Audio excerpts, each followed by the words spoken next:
Through the 20 years that we were creating Ultimas, we were simulating the Dungeons and Dragons social experience that we would have at home on the weekends. And so we were motivated and we're constantly looking for how and when we would make what we were originally called Ultima. Ultima. I'm Richard Garriott, the creator of Ultima Online, and we spent 3 years creating a masterpiece feature that the players destroyed the moment the game went live.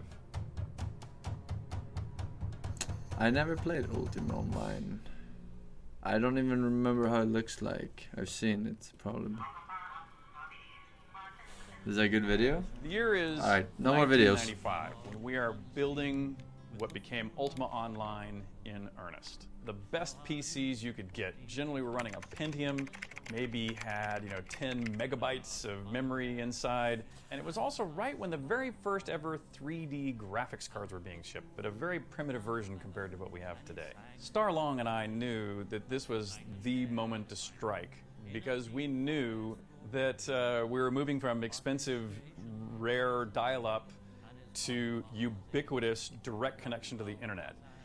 Fairly quickly, there were a few things we realized we needed in the game and a few things we thought would really help the game. For example, I think correctly early on we determined that in the long run, our small team, we assumed and hoped, would be too small to continue to create content nearly as fast as the players would be able to consume it. Since we knew we would eventually lose that foot race, we decided to try to build some automated systems to help fill in that gap. And one of those that we created was what we called the virtual ecology.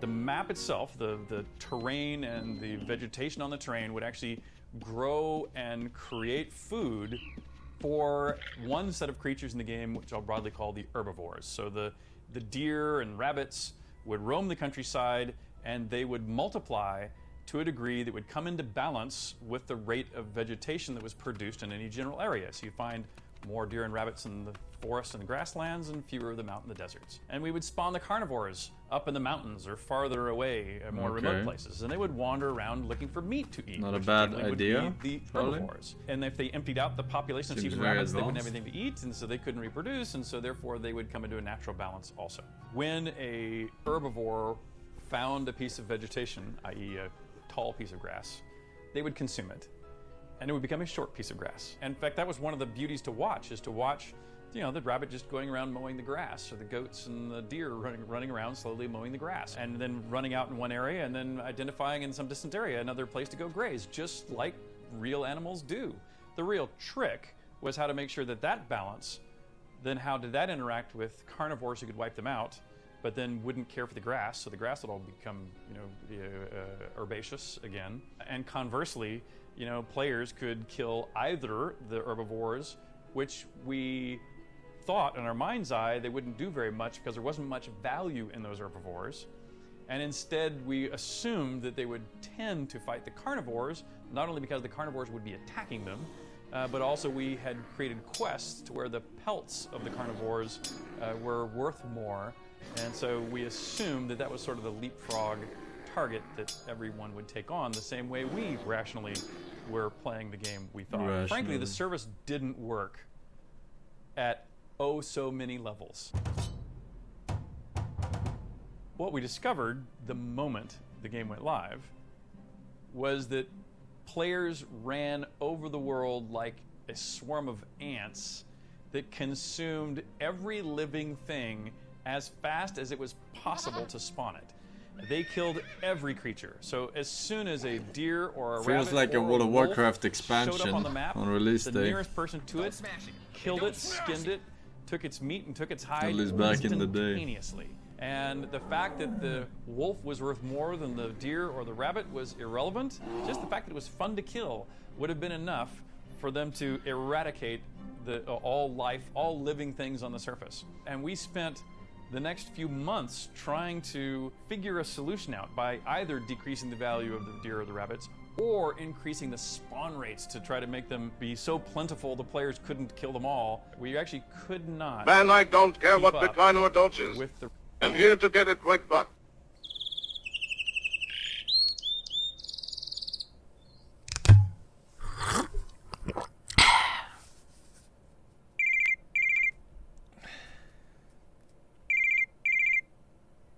Hello?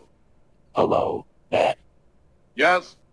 We are sorry to tell you your crypto portfolio is 99% down. You should pay your debts.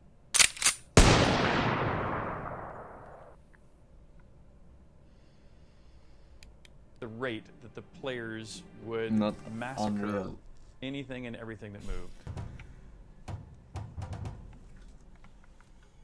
So we actually changed the fiction of the game and introduced a hack going back to Ultima 1, where in Ultima 1 the way you defeated the Dark Wizard Mondain was by destroying the Gem of Immortality, and you broke it into shards. And so we decided that that moment also splintered the world into copies in these shards, and that was the fiction for shards, which are now used by other MMOs and even database operators around the globe who don't have anything to do with gaming and have no idea where the word shards came from. So we knew we'd go past 100,000 players. However, we really had no idea that it would quickly ramp to 1 million. It was also obvious immediately that we had this problem with the virtual ecology, because this proverbial swarm of ants was unstoppable. We could thin the population in certain areas, but we couldn't do that on the main map. The main map needed everyone to be present. After months of attempting to rebalance or re-envision this virtual ecology, sadly, in the end, we literally just ripped all the code out of the game. And the saddest part of all of this is that outside of people hearing the story directly, like I'm telling you right now, none of the players ever even knew it was there. The lesson of the virtual ecology was to us that testing the game in-house is an entirely inadequate test in contrast to the reality of being in the hands of players. Not only are players going to face the experience differently, they will think about it differently than we do in-house, but also by sheer numbers, they will crush or test things in a very different way. In a virtual world where you give the players swords and weapons to commit mass murder, I think that a virtual ecology is going to prove to be very difficult. But I look forward to some young whippersnapper proving me wrong. So that's where sharding comes from. Not to be mixed up or confused with sharding.